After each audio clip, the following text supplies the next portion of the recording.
요한복음 17장 전체를 통해서 대제사장 예수 그리스도의 기도란 제목으로 말씀을 증거하려고 합니다.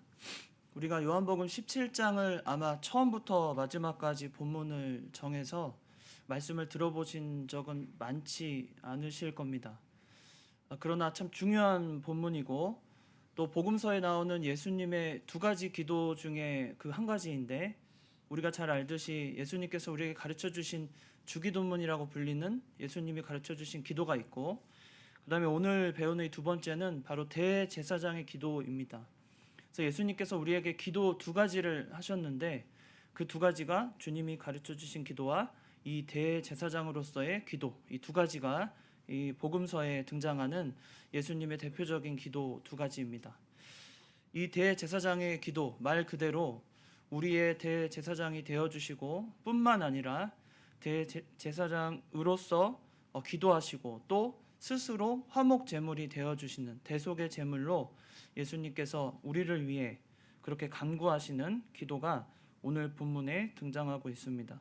오늘 본문의 이 17장은 크게 세 부분으로 나눠지는데요. 그 첫째는 영생에 대한 가르침을 우리에게 첫째 주시고, 두 번째는 예수님의 사역이 어떤 것이었는지를 다시 말씀하시고, 그다음에 세 번째가 대제사장으로서의 간구를 또 성도들을 위해 하시는 그 간구의 기도입니다. 우리가 요한복음 17장 전체 내용을 그 본문을 읽으실 때 좀 어떤 마음이 드셨어요? 이 본문을 읽으시면서 예수님이 이 장면이 어떤 장면이냐면, 그러니까 그 17장 기도를 이렇게 대제사장의 기도를 하시고는 잡히시거든요. 그러니까 그 잡히기 직전에 하신 기도가 이 대제사장의 기도입니다. 이 기도에는 예수님의 진심과 또 성도를 향한 뜨거운 사랑, 또 우리를 향해 얼마나 진심으로 그 대제사장의 사역을 감당하셨는지, 또 우리와 하나님 사이에서의 유일하신 중보자의 역할을 얼마나 잘 감당하셨는지를 잘 보여주는 그런 본문입니다. 이 그 종려주일이라고도 하고 이 고난주일이 시작된 오늘부터 이 말씀을 들으려고 할 때 저희가 참 인간적으로 그런 감정이 좀 더 솔직해지는 것 같아요. 우리의 구속에 대한 하나님의 은혜가 얼마나 큰지, 또 감사한지, 그 구원의 가치가 얼마나 놀라운지, 그런 것들을 더 말하자면 좀 피부에 더 와닿도록 또 우리를 가르치시고 또 감정의 그 소용돌이로 우리를 몰아 세우실 때가 지금이 아닌가 생각이 듭니다. 우리는 굉장히 하나님 앞에 솔직하다고 스스로들 생각하시겠지만, 사실은 우리 믿음을 마치 이런 거예요. 부모님을 진짜 사랑하면서 전화해서 하루에 한 번씩 부모님한테 사랑한다고 고백하지 않잖아요. 참 쑥스러워하고, 특히 남자들이 부모님에게 전화하면 엄마 사랑해요 뭐 이런 말 잘 못하잖아요. 사실은 아내한테도 잘 못하고, 그런 게 우리의 모습인데, 마치 이 17장을 읽고 나면 우리가 지금까지 하나님을 그렇게 사랑한다고 하면서 또 그 구원에 감사한다고 하면서 입술로는 참 하나님을 사랑한다는 고백을 잘하지 못하는 우리를 발견하게 됩니다. 그러나 하나님은 그런 우리의 모습이라도 그렇게 좀 어설프고 어색하고 뭔가 서툰 그런 우리의 모습을 가졌다고 해도, 하나님께서는 예수님을 통해 우리에게 정말로 큰 사랑을 우리에게 보여주시고 그대로 예수님을 통해 성취해 가시는 모습을 오늘 본문 통해 우리에게 보여주십니다. 우리가 이 시간 좀 고백을 좀 하면 좋겠어요. 하나님, 저는 예수님께서 나의 죄 때문에 십자가에 못 박히시고 3일 만에 부활하심을 믿습니다. 우리 오전에도 고백을 했는데 같이 한번 고백해 보겠습니다. 그냥 하라고 하면 잘 못하시죠? 네, 하나님, 이렇게 하죠.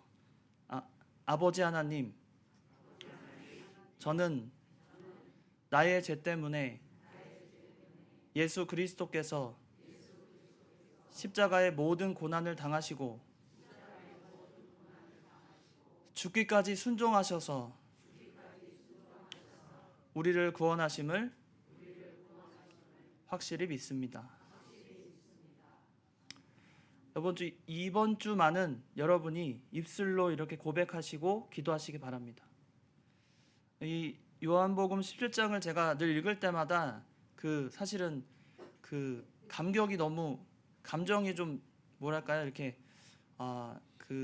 평소에 하지 못했던 그런 감정적인 그 표현들을 자꾸 기도 중에 하게 돼서 제가 사실은 이 17장을 굉장히 아끼는 구절 중에 하나입니다. 설교 준비를 하면서도 이 17장을 읽으면 읽을수록 막 감정이 북돋아 올라서 사실은 말을 잇지 못하는 설교 중에 하나가 바로 요한복음 17장의 대제사장의 기도거든요.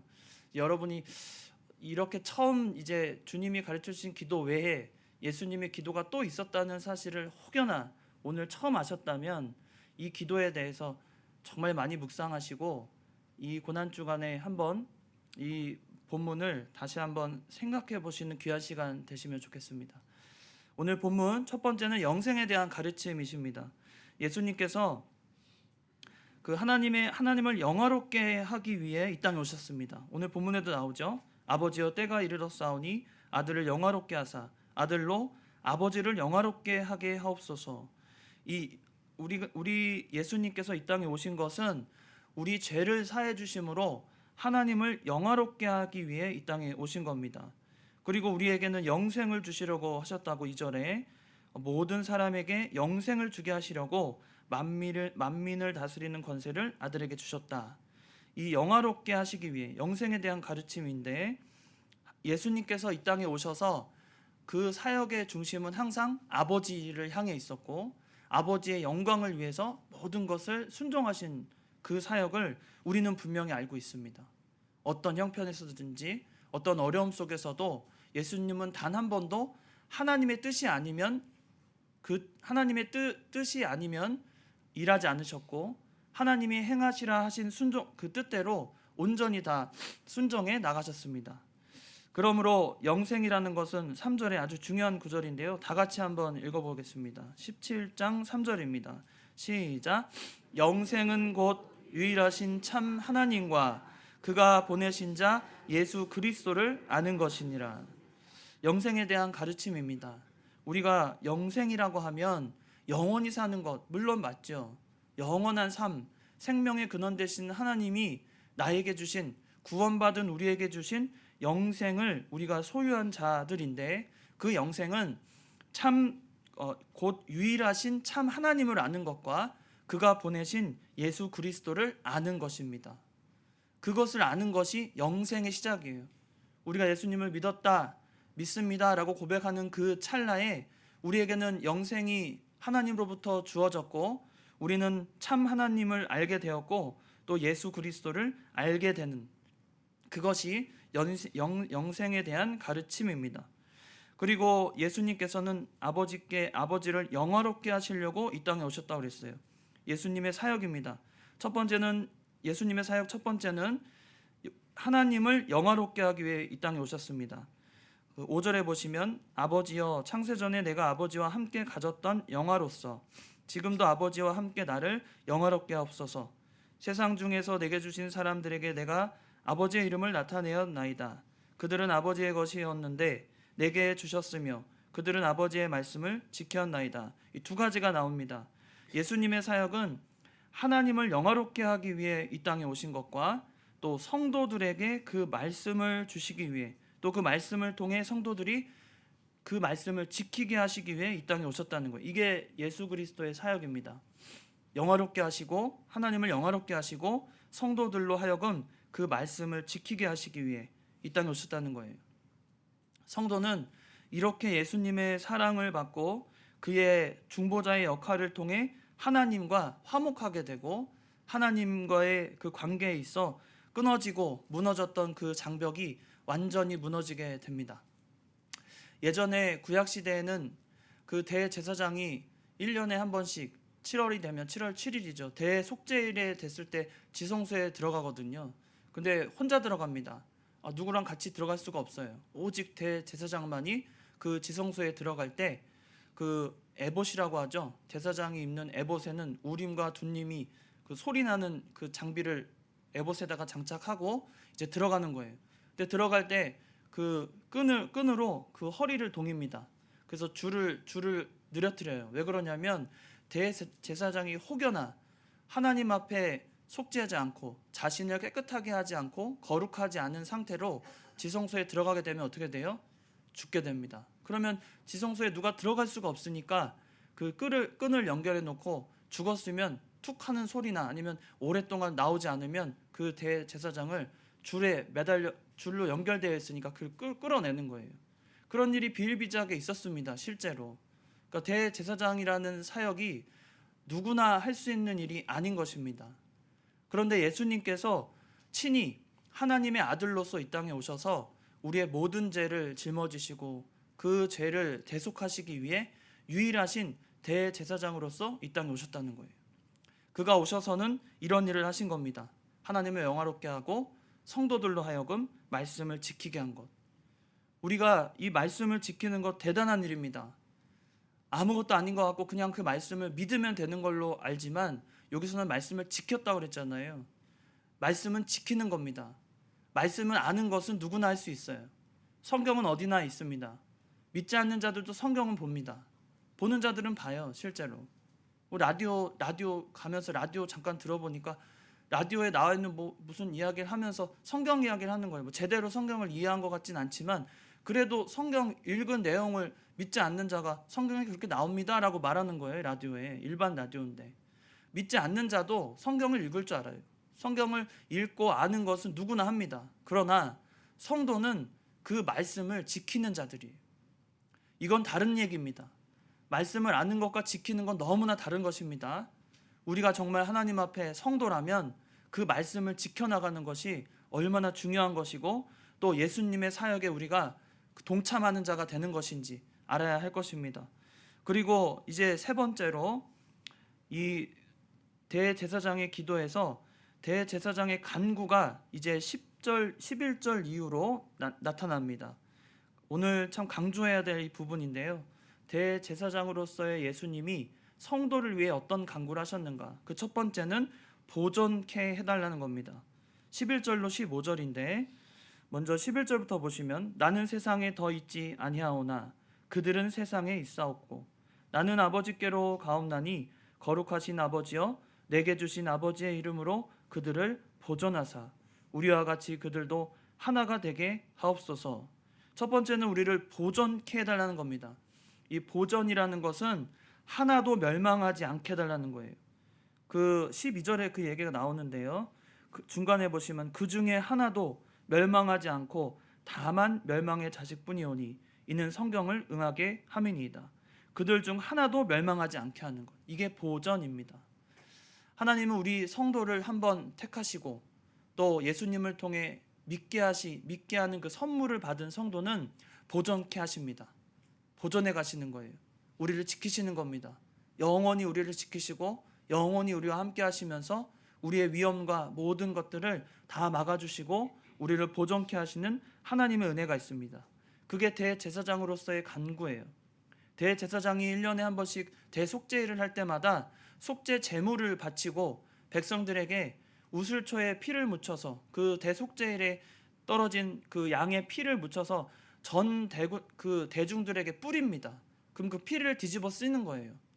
어떻게 보면 그 장면이 우리에게는 참 익숙하지 않고 또 잔혹하게 느껴지기도 합니다. 피를 뿌리고 그 피를 우리가 뒤집어 쓸 때, 그러나 그 의미는 무엇입니까? 모든 것을 대속하신 예수 그리스도의 모습을 우리에게 상징하고 또 우리에게 보여줍니다.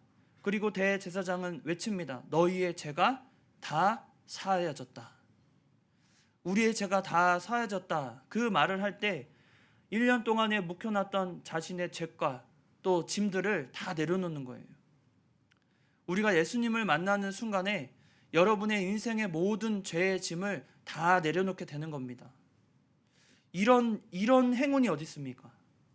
우리가 예수님을 믿음으로 말미암아 우리의 노력이나 우리의 수고가 아니라 오직 하나님께서 나를 택하셔서 예수님을 만나는 그 순간에 내가 가지고 있던 모든 죄의 짐을 내려놓게 된다니까요.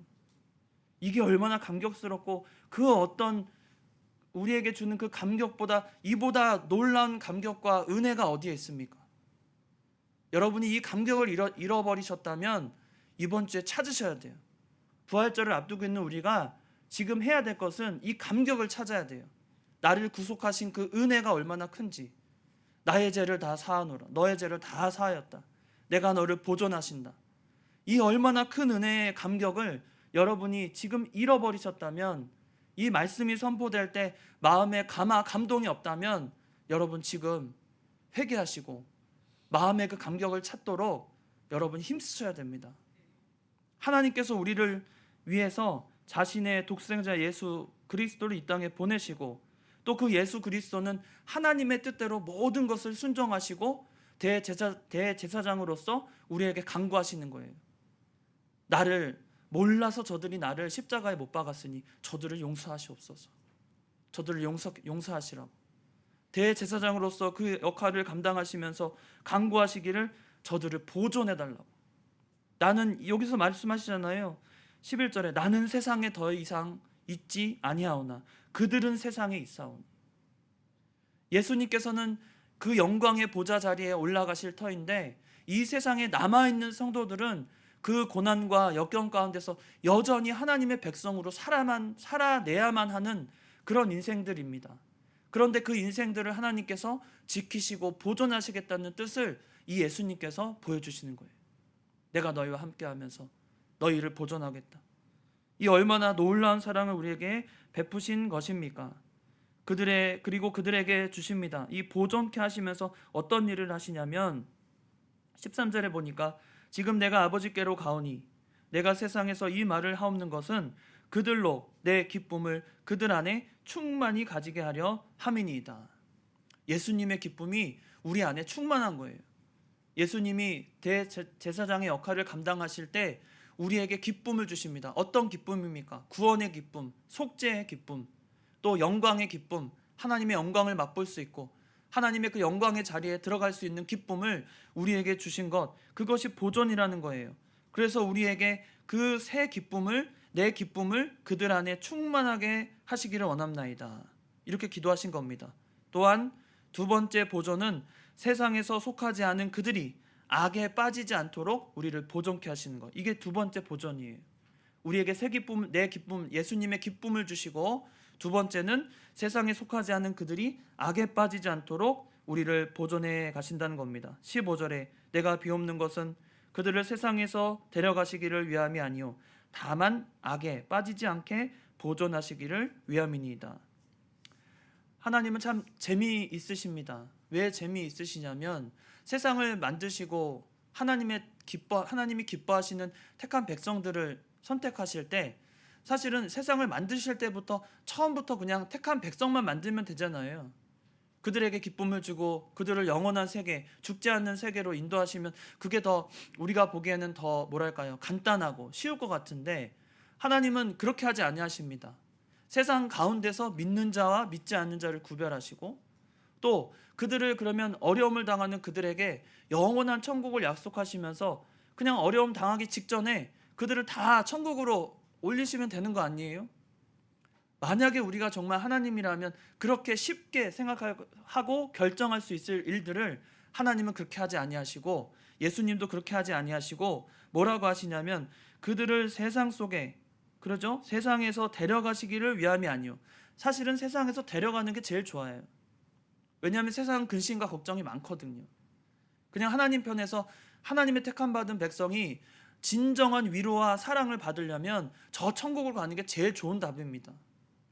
그래서 어떤 분들 보니까 연세가 이제 지긋하신 분들은 이제 내가 천국에 가야지, 그 습관처럼 말씀하세요. 내가 이제 곧 천국에 갈 건데 뭐 세상에 뭐가 없다고, 세상은 뭐 오래 살 것도 아니고 영원히 살 것도 아닌데, 그래서 점점 내려놓는 거예요. 물질도 내려놓고 내 명예와 영광도 다 내려놓으면서 저 천국을 소망하면서 사십니다. 우리가 천국에 가는 게 가장 좋은 것입니다. 우리에게 있어서는, 구원받은 자에게 천국이 얼마나 좋은 곳이에요. 그런 하나님께서 그 천국을 바로 데려가지 아니하시고 예수님을 통해 이들에게 가르쳐 주시면서 이렇게 예수님은 간구하시는 겁니다. 그들이 어떻게 해요? 다만 악에서 빠지지 않게 보존하시기를 위함이니. 세상 가운데 성도를 맡기실 때 예수님은 그 기도를 하시면서 성도들이 이겨내도록 세상 가운데 속하지 않고 그들이 악에 빠지지 않도록 보존하시겠다고 이렇게 간구하신 겁니다. 이것도 깊은 뜻이 있습니다. 우리에게 믿음의 실력을 통해 하나님께 더 영광을 돌려드리는 존재로 자라나기를 바라시는 마음이에요. 우리가 자라나야 합니다. 여러분 좀 자라나야 돼요. 믿음으로 좀 자라나야 됩니다. 그냥 기존에 했던 믿음 생활 아니라 여러분이 자라난 모습을 하나님 앞에 드려야 돼요. 그냥은 안 됩니다. 우리가 믿음 생활할 때 믿는 것 하나만 가지고 가면 되는 걸로 알지만 그걸로 안 돼요. 하나님은 우리가 이 세상에 악에 빠지지 않도록 보존시키시면서 하신 일이 있어요. 우리가 자라나서 하나님께 영광을 더 올려드리는 존재로 살아가기를 기뻐하십니다. 그런 자들이 되기 바랍니다. 하나님이 원하시는 모습이 그런 모습이에요. 그리고 두 번째로는 대제사장의 간구, 첫 번째는 보존케 하시는 것, 두 번째는 진리로 거룩하게 해달라는 겁니다. 17절에 나옵니다. 17절에 그들을 진리로 거룩하게 하옵소서. 아버지의 말씀은 진리니이다. 아버지께서 나를 세상에 보내신 것 같이 나도 그들을 세상에 보내었고 또 그들을 위하여 내가 나를 거룩하게 하오니 이는 그들로 진리로 거룩함을 얻게 하려 함이니이다. 두 번째는 진리로 거룩하게 해달라는 겁니다. 진리는 하나님의 말씀인데 진리로 거룩하게 된다는 것은 말씀 가운데 우리가 세상과 구별되는 거예요. 성도는 구별된 자들입니다. 하나님 앞에 구별되어서 그 말씀으로 말미암아 거룩해 되는 거예요. 여러분은 세상과 구별되어 있습니까? 여러분 한 주간 살면서 정말 세상 사람들과 구별된 삶을 살아보셨습니까? 하나님 앞에 정말 거룩하게 하나님이 기뻐하시는 삶 가운데 내 자신을 온전히 드리고 기쁨으로 하나님의 영광을 위해 살아드리고 오셨습니까? 우리 그러지 못했습니다. 우리 솔직하게 그러지 못했어요. 내 삶이 바빴고 내 욕심을 채우는데 이 한 주간 바쁘게 지냈습니다. 그러나 이 시간 우리가 꼭 생각해야 할 것은 말씀 가운데서 우리를 진리로 우리를 거룩하게 하셨다는 그 말을 믿어야 돼요. 여러분 말씀을 들으면 말씀이 내 마음에 새겨지면 여러분 거룩하게 됩니다. 거룩한 게 다른 게 아니에요. 정말 내 안에 말씀이 살아있고 그 말씀이 역사하는 걸 믿는다면 우리가 세상과 구별되고 하나님 앞에 기쁨을 드리는 삶을 살 수 있는 것입니다. 여러분 말씀을 기뻐하시고 말씀이 있는 곳을 사모하시고 말씀을 가까이 하세요.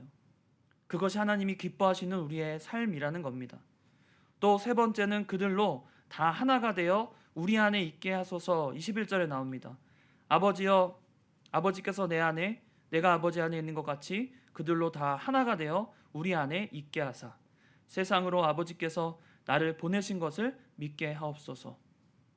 그들도 다 하나가 되어 우리 안에 있게 하사 바로 그들로 다 하나가 되어 하나님과 교통하는 삶을 살게 하기를 간절히 간구하셨습니다.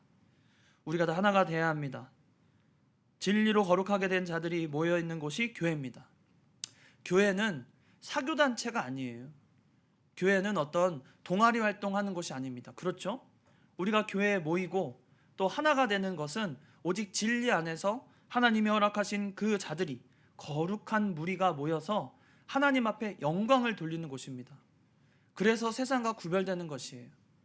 그런 진리를 우리가 배웠다면 이제는 그 진리 가운데서 하나가 되어서 하나님께서 삼위일체로 서로 하나가 되신 것 같이 우리도 하나가 되라는 겁니다. 우리 안에 거하시는 예수 그리스도를 바라보고 그들도 다 하나 되어 우리 안에 있게 하소서. 우리가 그리스도 안에 있다는 것이 얼마나 위안과 깊은 사랑을 우리가 느끼게 되는지 모릅니다. 사람은요, 세상을 살아갈 때 어디에 소속감이 없으면 외로워져요. 사람들은 다 그렇습니다. 세상 사람들은 소속감이 사라지고 뭔가 나 혼자 이 세상에 혼자 있다고 하면 그 외로움이 굉장히 큰 그 짐이 됩니다. 저 세상에 외로운 사람 많아요. 가족도 없는 사람도 있고요. 어떤 사람은 어디에 소속되어 있지 않아서 소속감 없는 자들이 얼마나 그 외로움을 타는지 몰라요. 혼자라고 생각하니까 자기 목숨을 또 쉽게 생각합니다. 요즘에 그런 사람들 아직도 많잖아요. 우리나라에 얼마나 많습니까? 자기의 목숨을 너무 쉽게 선택하고 그냥 포기하고 인생을 쉽게 포기하는 자들이 얼마나 많습니까? 그 근거에는 외로움이 있어요. 혼자니까. 누구 하나 알아주지 않고 자신에 대해서 진정으로 사랑해주는 자를 만나지 못한 거예요. 우리 이웃들 간에는 많이 있습니다. 우리가 그런 자들 잘 살펴야 돼요. 외롭지 않게. 우리가 하나 되었다는 것, 또 그리스도 안에 있다는 것은 우리가 전혀 외롭지 않고 혼자가 아니라는 사실을 우리가 믿고 알고 또 위로받게 하는 것입니다. 여러분 혼자가 아닙니다. 여러분 절대 혼자가 아니에요. 하나님께서 여러분과 늘 함께 하시고 여러분에게 필요한 것을 다 아시며 여러분과 동행하시는 분이 오직 하나님밖에 없습니다. 우리 그거 믿어야 돼요. 외로워지고 세상에서 내가 외톨이가 된 것 같을 때는 어떻게 해야 될까요? 그럴 때 우리가 나를 알아주신 하나님께로 가까이 와야 돼요. 그럴수록 더 가까이 하나님을 만나시고 하나님과 동행하시며 살아야 합니다. 예수님께서 그걸 바라신 거예요. 그리고는 그 하나가 되기 위해서 어떻게 하시냐면 내게 주신 예수님께서 주신 영광을 우리에게 주셨다고 그랬어요. 22절에 내게 주신 영광을 내가 그들에게 주었사오니 하나님이 받은 영광이 누구에게 있어요? 나에게 있는 겁니다. 하나님으로부터 받은 예수님의 영광이 나에게 있다고요. 엄청난 걸 받으신 거예요, 여러분. 우리의 값어치가 엄청납니다. 세상이 가늠할 수 없는 값어치를 우리에게 주신 거예요. 그래서 우리를 23절에 보니까 온전함을 이루게 하기 위해 온전함을 이루어 하나가 되게 함. 이게 바로 우리의 목적, 우리를 향한 하나님의 사랑의 목적입니다. 예수님께 주신 그 영광을 우리에게 주셔서 하나님과 동행케 하시고 우리가 온전함을 이루어 그리스도 안에 살게 하신 그게 목적이에요. 그런 삶을 사시기 바랍니다. 우리가 가진 것이 많습니다. 예수님께서 받으신 그 영광이 우리에게 있고 우리를 온전하게 하시는 예수님이 나와 함께 하시는 거예요. 그리고 그들도 사랑하신다고 그랬어요. 23절에 또 중간에 보시면 아버지께서 나를 보내신 것과 또 나를 사랑하심 같이 그들도 사랑하신 것을 세상으로 알게 하려 함이로소이다. 예수님은 지금 상황이 어떤 상황이라고 그랬습니까? 이제 잡히시는 거예요. 이 기도를 들으시고 나서 잡히시는 겁니다. 그리고 중보자의 사역 마지막인 십자가의 완성을 위해서 구속의 완성을 위해서 십자가의 고난을 앞두고 계신 예수님이 기도 중에 기도하시는 것이 나를 지켜주시고 나를 보존해 주시고 아니라 나에게 허락하신 나에게 주신 그들 성도들을 위해서 지금 대제사장 예수께서 기도하시는 거라고요. 우리는 이런 사랑을 해본 적이 있습니까? 예수님과 같은 사랑? 내가 아니라 다른 누군가를 위해서 내 모든 걸 희생하고 내어줄 수 있는 그런 사랑을 우리가 정말 받아본 적이 있으십니까? 아니면 해보신 적이 있으십니까? 우리가 그런 사랑을 해보지 못한 것 같아요. 이 말씀을 묵상할 때마다 내가 사랑이 부족했다는 것을 늘 깨닫습니다. 내가 이런 사랑을 하지도 못하고 어떻게 성도라고 지금까지 살았는가? 내 자신이 너무 비참해져요. 너무 아무것도 아닌 걸 느끼게 됩니다. 우리는 하나님의 자녀로서 이 사역, 예수님의 사역을 바라볼 때 받은 게 너무 많다는 걸 느껴야 돼요. 영광과 영생과 하나님이 주시는 모든 지혜와 그 모든 것들 우리를 보존하시는 그 사랑을 우리가 다 받았다는 겁니다. 그리고 마지막으로 하나님의 대제사장의 간구는 마지막 나의 영광을 그들로 보게 하시기를 원하나이다. 24절로 26절입니다. 보시면 24절에 아버지여 내게 주신 자도 나 있는 곳에 나와 함께 있어 아버지께서 창세 전부터 나를 사랑하심으로 내게 주신 나의 영광을 그들로 보게 하시기를 원하옵나이다. 예수님의 영광을 받을 자들입니다. 우리에겐 소망이 넘쳐요. 예수님이 받을 영광. 우리의 영광이 아니라 우리가 한 만큼 받은 영광이 아니라 예수님이 이루신 모든 영광을 누구한테 주신다는 거예요? 성도에게 준다는 거예요. 우리는 받는 거 좋아하시죠? 우리 받는 거 좋아하잖아요. 내가 해주는 것보다 사실 받는 거 더 좋아해요. 우리 성품이 그래요. 받는 거 좋아합니다. 그런데 내가 노력한 것보다 예수님이라는 그 위대하신 유일하신 중보자가 완전하신 그 율법을 완성하시고 이루신 그 영광을 누구에게 줘요? 자기가 취하지 아니하시고 성도에게 취하게 하신다는 거예요. 이런 사랑이 어디 있습니까? 여러분, 이 말이 지금 이해가 되십니까? 예수님의 영광을 나에게 주신다는 것이 이해가 되세요? 사실은 우리의 지성과 우리의 감성을 다 들여도 그것이 얼마나 큰 건지 이해 못합니다. 이해 못해요. 우리 구원의 가치가 얼마나 대단한 건지 우리는 사실 이해를 잘 못합니다. 그런데 조금은 이해할 수 있어요. 어떤 거냐면 뒤에 나옵니다. 25절에 의로우신 아버지여, 세상이 아버지를 알지 못하여도 나는 아버지를 알았사옵고 그들로 아버지께서 나를 보내신 줄 알았사옵나이다. 내가 아버지의 이름을 그들에게 알게 하였고 또 알게 하리니 이는 나를 사랑하신 사랑이 그들 안에 있고 나도 그들 안에 있게 하려 함이니이다. 여기서는 세 가지가 나옵니다. 아버지의 영광, 아버지의 이름, 아버지의 사랑이에요. 이걸 알게 된다는 거예요. 아버지의 영광, 아버지의 이름, 아버지의 사랑은 우리가 우리 지혜로는 이해할 수 없는 엄청난 사랑과 은혜입니다. 이걸 우리가 받게 된다는 거예요. 예수님의 기도가 여러분에게 마음속에 지금 와닿아 계십니까? 대제사장의 기도가 우리를 향해서 어떤 마음과 심정을 헤아리고 우리에게 기도하셨는지를 이해가 되십니까? 죽음을 앞두고 십자가의 고난을 앞두고 예수님께서는 다른 누가 아니라 나에게 맡겨주신 성도, 이 세상의 하나님의 백성들에게 이런 기도를 하셨다는 거예요. 우리는 하나님으로부터 받은 것이 너무나 많은 자들입니다. 그 은혜를 생각하고 우리는 하나님 앞에 고백할 줄 알아야 되겠어요. 하나님, 제가 너무나 받은 것이 많습니다. 하나님, 저를 구원하신 것이 너무나 큰 은혜입니다. 하나님, 제가 무엇이간데 이런 은혜를 저에게 베풀어 주십니까? 라고 우리의 구원을 다시 한번 생각하는 귀한 기도가 되는 것입니다. 대제사장의 간구는 자신을 위한 것도 또 어떤 명예와 영광을 위한 것도 전혀 아닙니다. 오직 우리를 위해서예요. 오직 성도, 아직도 만들어지지 못한 그 성도, 또 제 가운데 있는 그 죄인들을 위해서 간구하셨다는 거예요. 우리 새벽에도 말씀드렸잖아요. 누가복음 23장 34절에 너희가 알지 못함으로 저들을 용서하시옵소서. 그랬더니 그 뒤에 무슨 본문이 나왔는지 아세요? 그 뒤에 그들이 그 옷을 제비 뽑아 나눠 가질세. 그러니까 자기들은 제비를 뽑으면서 한껏 자기들이 이성적이고 합리적이라고 생각하는 거예요. 나 이렇게 하면 서로 싸우지도 않고 다투지도 않고 옷만 나눠 갖고 우리는 얼마나 공평하냐. 그런데 그들의 행위는 알지 못하는 거잖아요. 진짜 예수님, 나의 구원자를 알아보지도 못하고 그를 십자가에 못 박아 놓고는 자기들은 그 옷을 나누면서 나는 합리적이고 나는 괜찮은 사람이라고 말하는 거예요. 우리는 그러지 않습니까? 우리는 예수님을 믿는다고 말하면서 나는 예수님을 믿고 나는 이 믿음이 확실하다고 믿으면서 내 생활에 변화는 하나도 없이, 내가 진정으로 하나님을 사랑하는 마음은 하나도 없이 그냥 나는 예수님을 믿는 사람이라고 내가 스스로 그냥 신념에 빠져서, 신념은 절대 믿음이 아닙니다.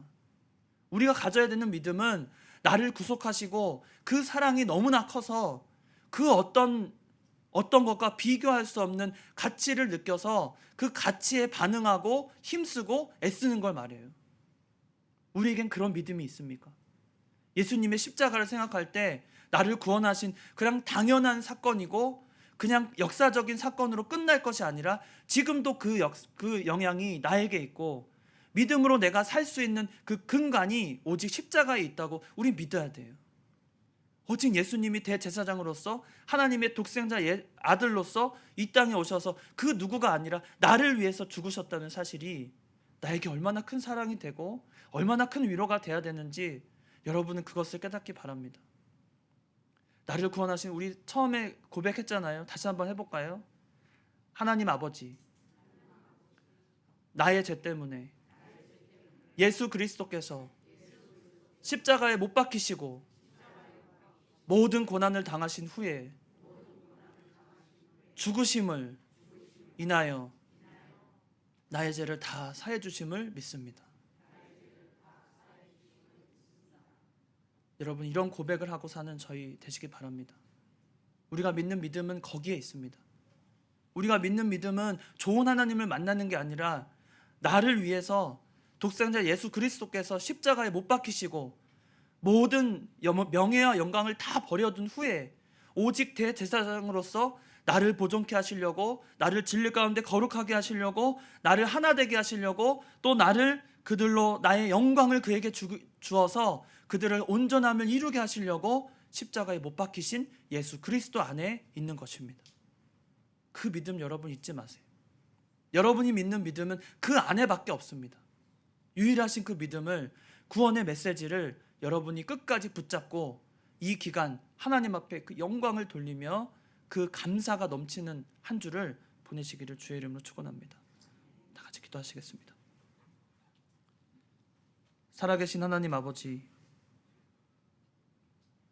나의 죄 때문에 십자가의 모진 고난을 다 겪으시고 죽으시고 우리의 죄를 완벽히 도말하시며 우리를 죄인에서 의인 삼아 주신 하나님의 은혜를 감사를 드립니다. 우리가 고백해야 될 이 마땅한 신앙 고백을 우리가 하지 못했던 것 하나님 용서하여 주시옵소서. 바쁜 일상 가운데서 하나님을 잃어버리고 하나님이 나를 구속하심을 감사하지 못했던 것 하나님 용서하여 주시옵소서. 하나님을 만나고 구원받았다고 자랑할 뿐인데 그러면서 진정으로 하나님 앞에 회개하지 못한 것 주님 용서하여 주시옵소서. 구속의 은혜를 생각하며 이 한 주간 주님 앞에 회개하고 우리 마음이 하나님을 향해 그 구원의 감사가 넘치는 한 주간이 되게 하여 주시옵소서. 거룩하신 예수님의 이름으로 기도드리옵나이다. 아멘. 찬송가 533장입니다.